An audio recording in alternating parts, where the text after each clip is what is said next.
Seigneur, Seigneur, ouvre ton église, tous nos frères de la paix, dans sa même amour. Seigneur, tu vois le monde entier, car tu es l'amour. Seigneur, trouver son unité grâce à ton amour. Seigneur, Seigneur, ouvre ton église, tous nos frères de la terre, dans sa même amour. Yeah!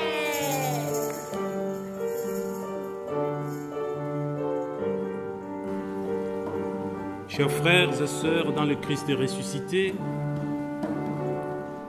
chers responsables de nos différentes églises faisant partie de notre plateforme et témoignant ensemble à Genève, chers jeunes, chers enfants, vous qui probablement êtes des passages ici et maintenant au milieu de nous, quelle que soit votre religion, quel que soit là où vous en êtes en ce moment sur la question du sens, je vous souhaite la bienvenue à vous tous de la part de Dieu qui nous rassemble et de Jésus-Christ qui nous aime et qui nous conduit.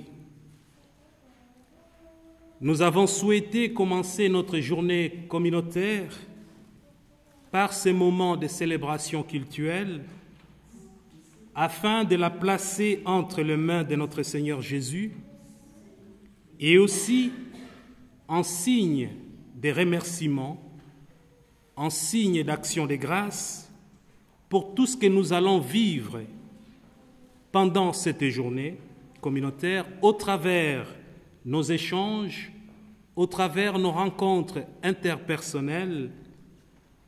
Réjouissons-nous donc de rendre ensemble ce culte à notre Dieu. Que la paix du Père, l'amour du Fils et la consolation de Dieu qui nous sont donnés. Vivons donc ce culte, le cœur au repos et l'esprit apaisé. Nous ne pourrions pas commencer cette journée sans penser singulièrement à Lucas Fischer et à tous ceux qui ont initié ces projets avec lui.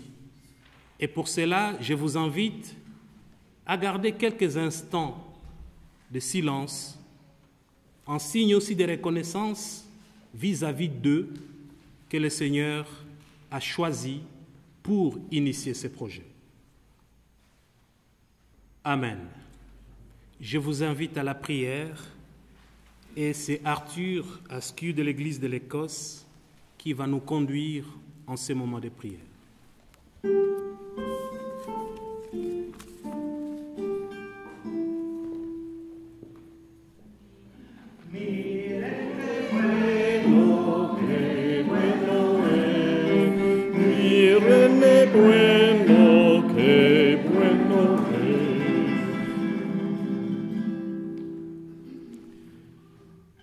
How very good and pleasant it is when kindred live together in unity. It is like the precious oil on the head, running down upon the beard, on the beard of Aaron, running down over the collar of his robes.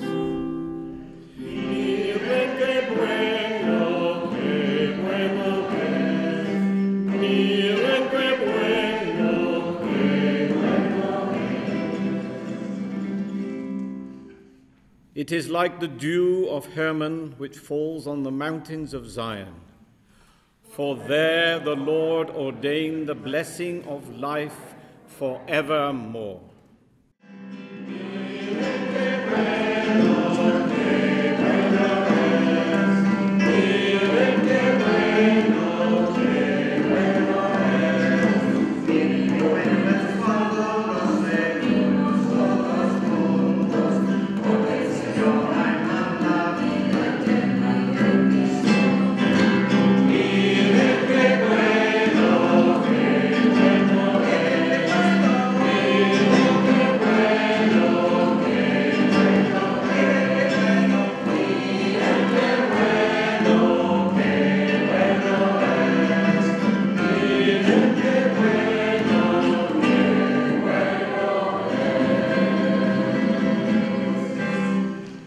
réunis pour se rendre un culte à notre Dieu, veut dire autrement réunis autour de sa parole. Sa parole qui est l'enracinement, le fondement de tout ce que nous pourrions entreprendre ensemble pour être témoins du Christ. Nous allons donc écouter sa parole qui nous sera apportée par la pasteure Rosemée et la lecture nous sera faite par notre sœur Anastasie. Et avant d'écouter la lecture du texte qui nous est proposé ce matin, je vous invite à la prière.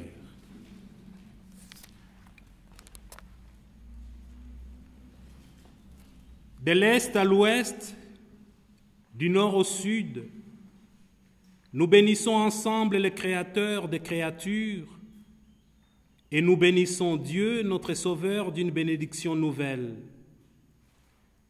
Car l'Éternel a fait lever aujourd'hui encore la lumière du soleil sur la surface de la terre. Et nous qui louons la Sainte Trinité dans ce matin de lumière, acclamons avec le Père et l'Esprit, le Christ, le matin de la paix, car il a fait luire sur nous sa parole, la lumière de sa connaissance. Ouvrez nos cœurs, ô Dieu, à ta parole. Amen.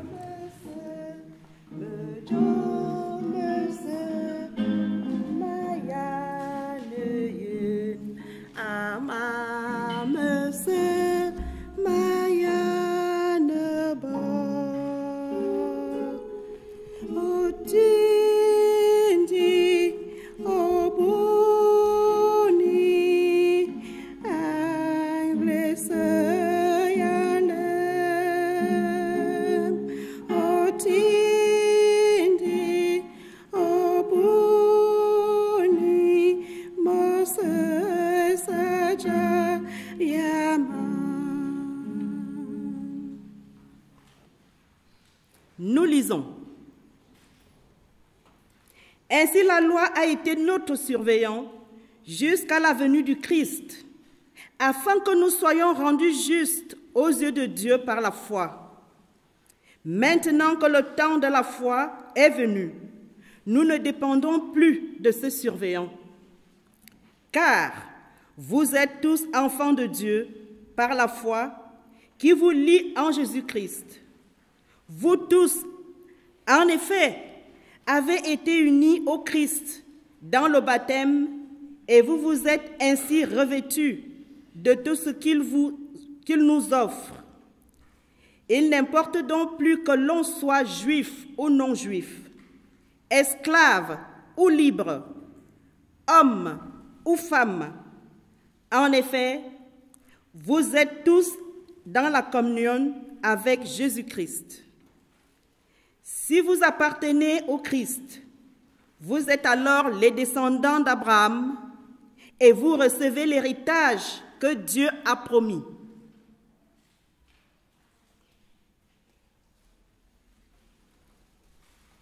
Et nous continuons avec le chapitre 5. Mais vous, frères, vous avez été appelés à la liberté. Seulement, ne faites pas de cette liberté un prétexte pour vivre selon les désirs de votre propre nature.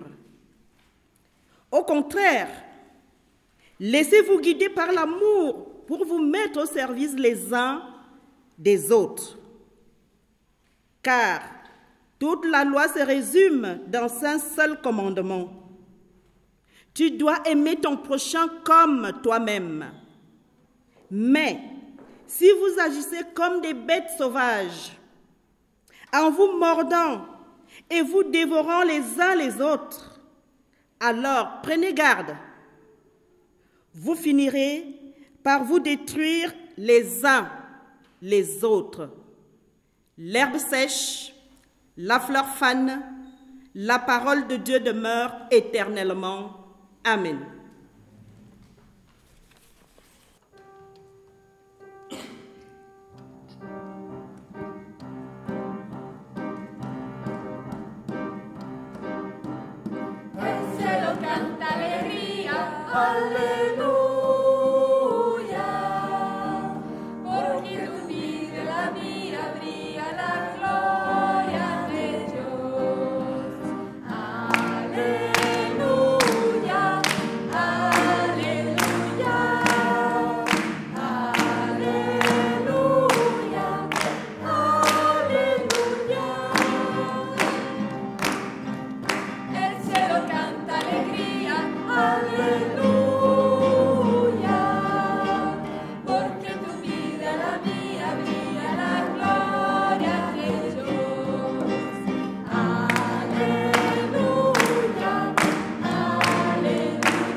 Il fait chaud ici, mais il y a la clim.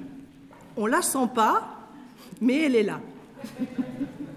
Donc excusez si je continue à utiliser ma petite climatisation personnelle, sinon je vais dégouliner.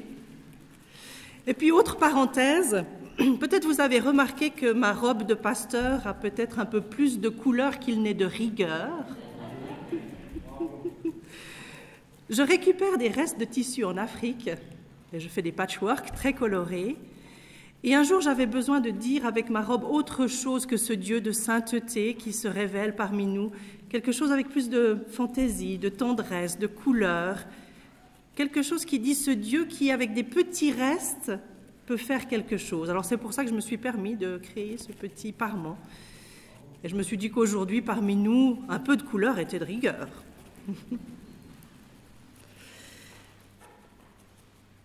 Et j'ai choisi ce texte pour vous apporter ce message ce matin, parce qu'il y a une magnifique promesse qui commence par si vous appartenez au Christ, vous êtes descendants d'Abraham et vous recevez l'héritage que Dieu a promis. Waouh! Incroyable! Est-ce que vous réalisez?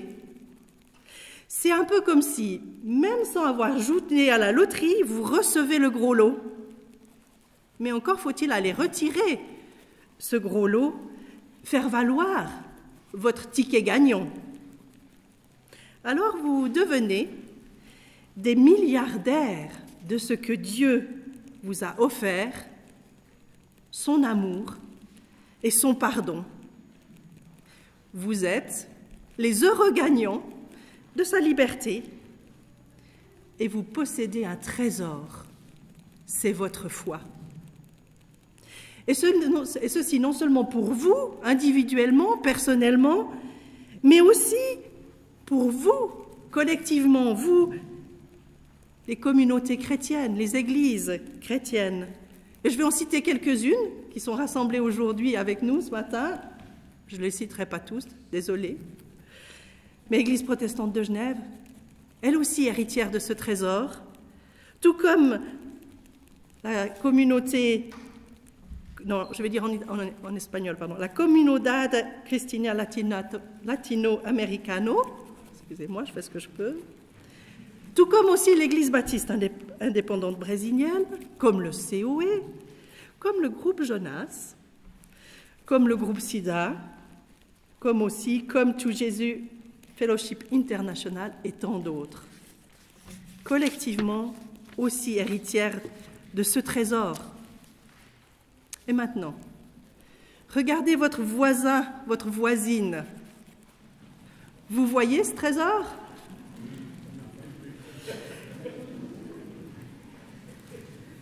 Et quand vous pensez à sa communauté, à son Église, est-ce que vous reconnaissez ce qu'ils ont reçu?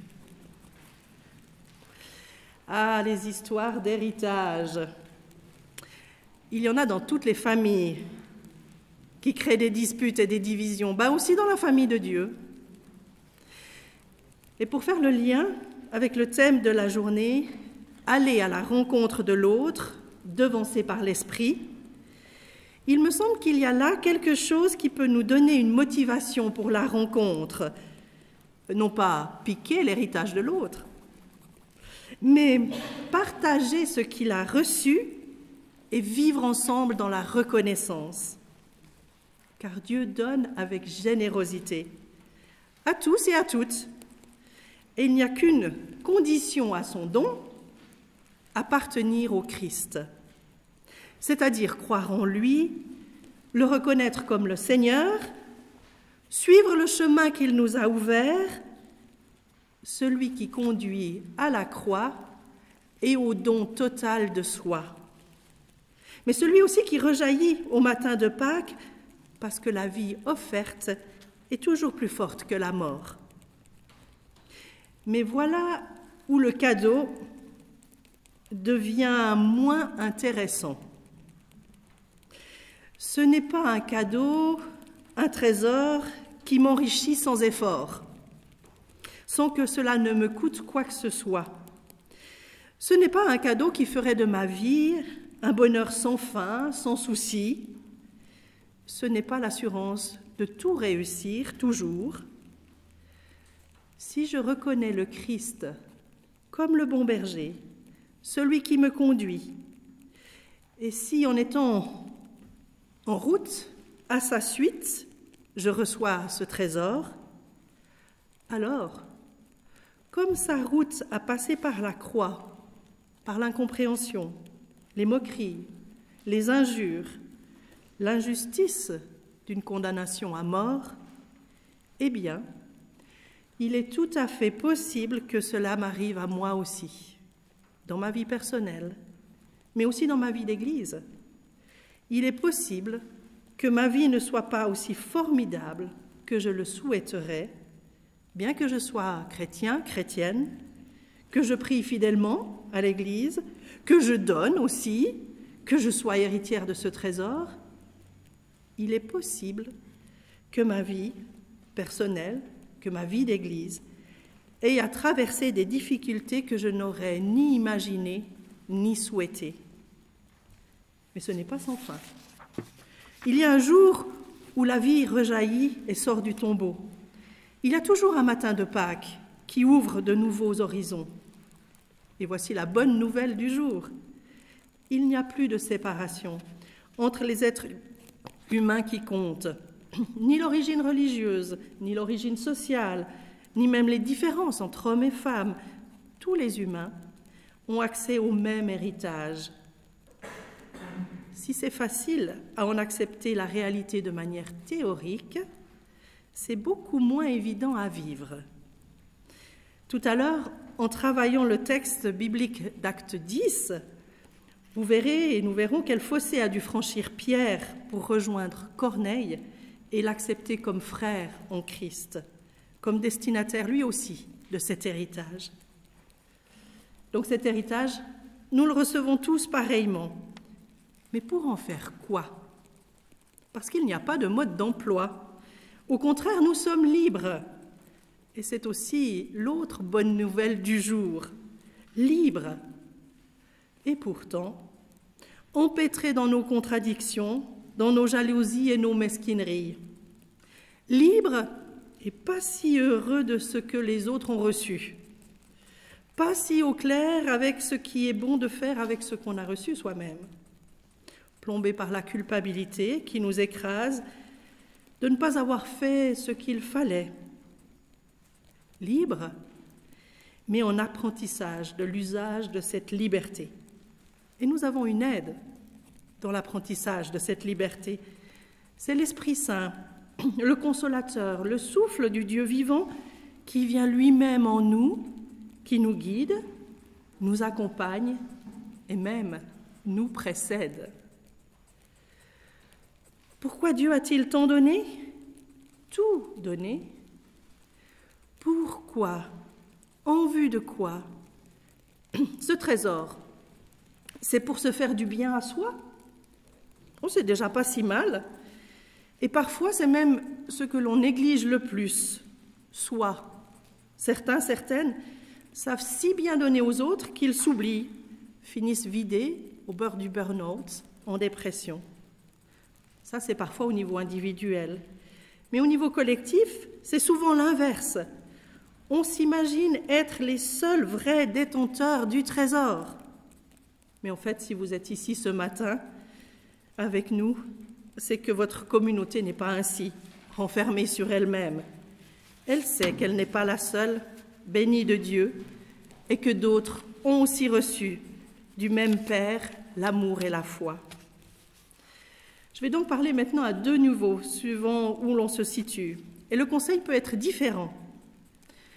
Ce que tu as reçu, c'est d'abord pour toi.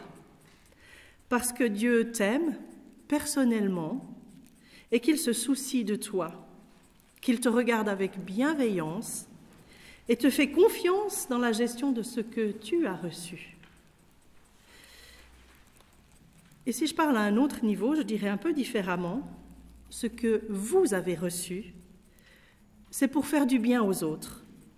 Parce que Dieu aime le monde entier et que sa vie donnée n'est pas pour vous seulement, mais pour le pardon de tous, pour changer la vie de tous et de faire en sorte que la bonne nouvelle de l'Évangile devienne une réalité concrète pour tous, non pas avec nos propres forces, mais avec l'Esprit qui vous devance et œuvre en vous pour vous transformer toujours mieux à l'image du Christ. Et je laisse maintenant ma conclusion ouverte. À vous, à toi, de vous approprier, de t'approprier ce qui est bon pour vous, pour toi, soit en réfléchissant à un niveau très personnel, soit en réfléchissant à un niveau communautaire. Je propose une petite minute de silence, et puis ensuite quelques minutes pour échanger avec son voisin, sa voisine, là où vous êtes assis, ou il faut vous déplacer si vous n'avez pas assez de voisins ou de voisines. Cet héritage, qu'est-il pour vous? Qu'est-il pour toi? Qu'en faites-vous? Qu'en fais-tu? Comment peut-il vous aider pour aller à la rencontre de l'autre? Et si ceux à côté de vous ne parlent pas tout à fait votre langue, débrouillez-vous.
C'est l'Esprit qui a rassemblé les hommes de toutes langues dans la profession de la même foi, le jour de Pentecôte. Que cet Esprit vous garde fidèles à cette foi et dans l'espérance du jour de Dieu.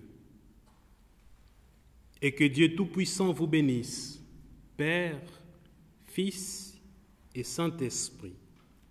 Allez et demeurez dans la paix du Christ. Amen.